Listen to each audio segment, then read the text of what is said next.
Hi friends, ഇന്ന് നല്ല ഉഗ്രനൊരു കോഴിക്കറിയാണ്.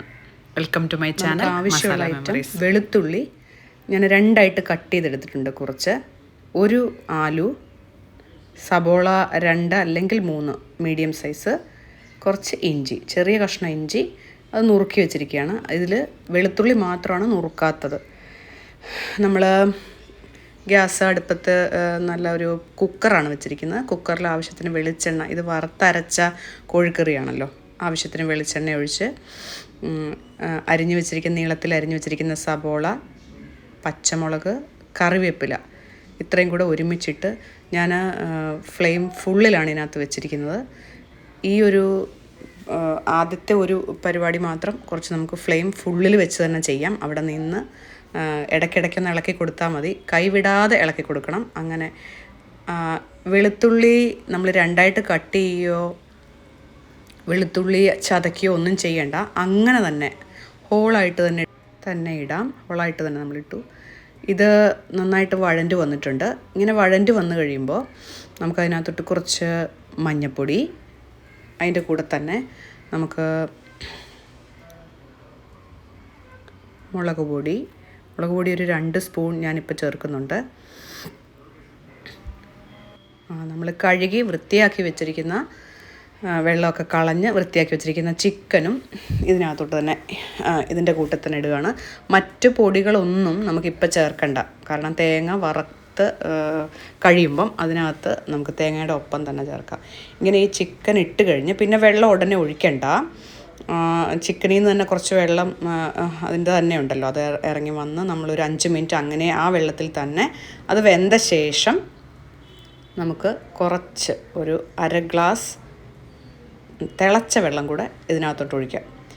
അങ്ങനെ ഒഴിച്ച് നമുക്ക് കുക്കർ മൂടി ഒരു വിസിൽ വരുന്നിടം വരെ നമുക്ക് അപ്പുറത്ത് വേവിച്ച് എടുക്കാം. ഈ സമയത്ത് നമ്മൾ ഒരു പാനിലേക്ക് ചിരവിയ തേങ്ങയും കുറച്ചൊരു 4-5 ചെറിയ ഉള്ളിയും അതുപോലെ തന്നെ പെരിഞ്ജീരകവും ഇത്രയും കൂടെ നമ്മൾ ഒന്ന് വറുത്തെടുക്കുകയാണ്. ഇതൊരു അരമുറിയേ ഉള്ളൂ തേങ്ങ, കാരണം 1 കിലോ ചിക്കൻ നമുക്ക് അത്രയും മതിയാവും. ഇത് സിമ്മിലും മീഡിയത്തിലും കൂടി ഇട്ട് നമ്മൾ ഈ തേങ്ങ വറുത്ത് ഒരുവിധം ബ്രൗൺ കളറാകുന്നിടം വരെ വറുത്തെടുക്കുകയാണ്. അതൊരു ബ്രൗണിഷ് കളറായപ്പോൾ ഞാൻ ഗ്യാസ് ഓഫ് ചെയ്തു. അതിനകത്തോട്ട് മുളക് പൊടി, മല്ലിപ്പൊടി, ഗരം മസാല പൗഡർ ഇത്രയും ഞാൻ ചേർത്തു. ഗ്യാസ് ഓഫായിട്ട് കിടക്കുകയാണ്. ആ ചൂട്, ചട്ടിയുടെ ആ ചൂടുണ്ടല്ലോ, ആ പാനിൻ്റെ ചൂടിൽ തന്നെ അത് ആയിക്കോളും, നന്നായിട്ടൊന്ന് മൂത്ത് കിട്ടും. ചൂടാറിയ ശേഷം നമ്മൾ മിക്സിയുടെ ചെറിയ പാനിലേക്ക് എടുത്ത് നന്നായിട്ടത് അരച്ചെടുത്തു. നല്ല പോലെ വെണ്ണ പോലെ അരച്ചെടുത്തു. ഇത് കുക്കറിൽ ഞാൻ തുറന്നായിരുന്നു. അപ്പോൾ ഒരു വിസിൽ തന്നെ ചിക്കൻ ആയിട്ടുണ്ട്. ഇതിലേക്ക് നമ്മൾ ഈ മസാലക്കൂട്ട് മിക്സ് ചെയ്യുകയാണ്. ഗ്യാസ് എഗെയിൻ ഒന്നുകൂടെ കത്തിച്ചു. എന്നിട്ട് നന്നായിട്ട് ആ മിക്സിയിൽ പറ്റിയിരിക്കുന്നതും കൂടെ കുറച്ചുകൂടെ വെള്ളമൊക്കെ ചേർത്ത് നന്നായിട്ട് കഴുകി ആ വെള്ളം കൂടെ നമ്മൾ അതിനകത്ത് ഒഴിച്ച് കുറച്ച് നേരം സിമ്മിലിട്ട് നന്നായിട്ട് ആ മസാലയും ചിക്കനും ഒക്കെ പിടിക്കത്തക്ക രീതിയിൽ അവിടെ നമ്മൾ ചെയ്തു. ഈ സമയത്ത് ചിക്കൻ കറി ആയിട്ടുണ്ട്. ഈ സമയത്ത് നമുക്ക് ഉപ്പ് വേണമെങ്കിൽ നോക്കാം, കുറവാണെങ്കിൽ കുറച്ച് ചേർക്കാം. ഗരം മസാലയും കുറച്ചുകൂടെ ചേർക്കണമെങ്കിൽ ചേർക്കാം. ചിക്കൻ കറി ഇവിടെ ആയിട്ടുണ്ട്. എല്ലാം ഗരം മസാല എല്ലാം കറക്റ്റായിരുന്നു, ഉപ്പ് കറക്റ്റാണ്.